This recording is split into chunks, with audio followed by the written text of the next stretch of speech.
One, two, three, four。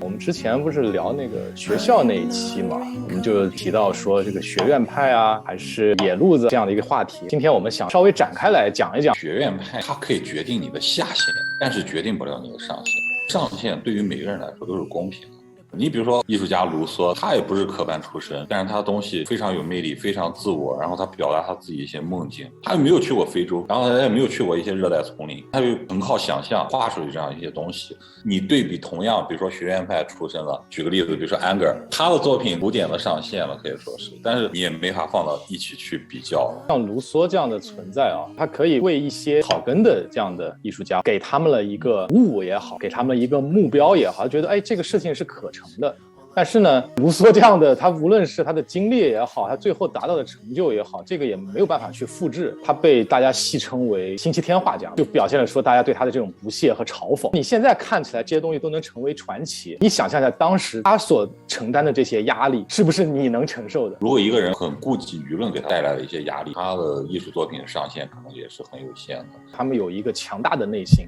非常笃定他们所从事的这个事情是可以成的。我甚至觉得他们可能都不会考虑说成不成这件事情，专注在这个事情。对，他做这个事情的时候，他就觉得我必须要去做，就是他的使命。还有一个人不得不提，那就是印象派的代表人物高更。毛姆的《月亮与六便士》里面呢，就讲的是高更整个的人生的轨迹。他中年时期突然顿悟，抛妻弃子，你当做一个传奇来看，他确实他给整个的人类艺术史留下了一笔伟大的财富。但是你放到一个普通家庭身上，那其实来说是一个悲剧。你说高更也好，罗丹，还有一个很有名的电影《罗丹的情人》，你会了解到，其实生活在艺术家身边，承受的压力要比艺术家承受的压力要大很多很多。提到所谓的业余的艺术家呢，现在国内有一个挺火的一个摄影师，叫严明，他原先做了10几年的记者，大学呢是学的中文，那之后呢，他就开始对这个纪实摄影产生了很大的兴趣。我第一次看到他的东西的时候，我就觉得非常浪漫，他整个的构图也好，色调也好，光影也好，给你营造的一个氛围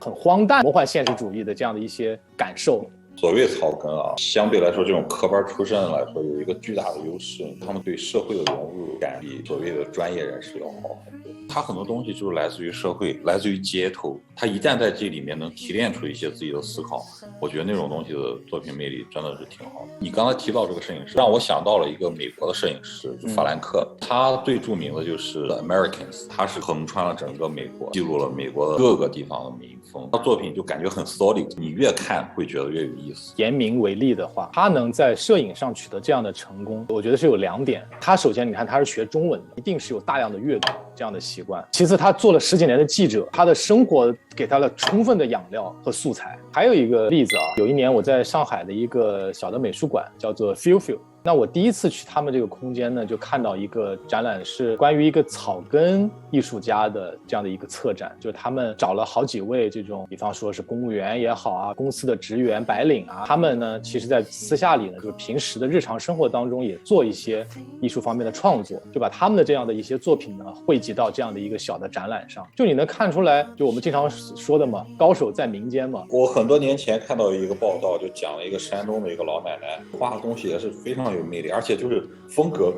非常的统一。我的理解就是专业跟业余它的差别在于哪里？就比方说我们大家在家可能平常都做饭，但是你跟一个专业的厨师来比的话，就在于说厨师他是可以持续的产出在同样的一个标准之下的。所以说学校里面学到的东西更多是偏向于方法论，你一旦熟悉了或熟练操作了这套流程之后，你可以不停的去复制你的作品或复制你的思路。它一直是在一个矛盾的体系当中嘛，就是你在这样的一个惯性当中的人，你受过专业训练的人，你就想摆脱这个东西，你就想有灵光一现的东西。我觉得做艺术你得有一个非常开放的一个心态，反而就是你待在这个圈子里面久了以后，你会更喜欢一些野生的东西，那种生命力、那种张力、自然的打破格局的那种东西，信手拈来的东西，真的是很有魅力。所谓的业余的这样的艺术家，他们可能创作的时候会更加的自由，更加的放松，纯粹是为了要表达，就好像我们现在做的事情一样。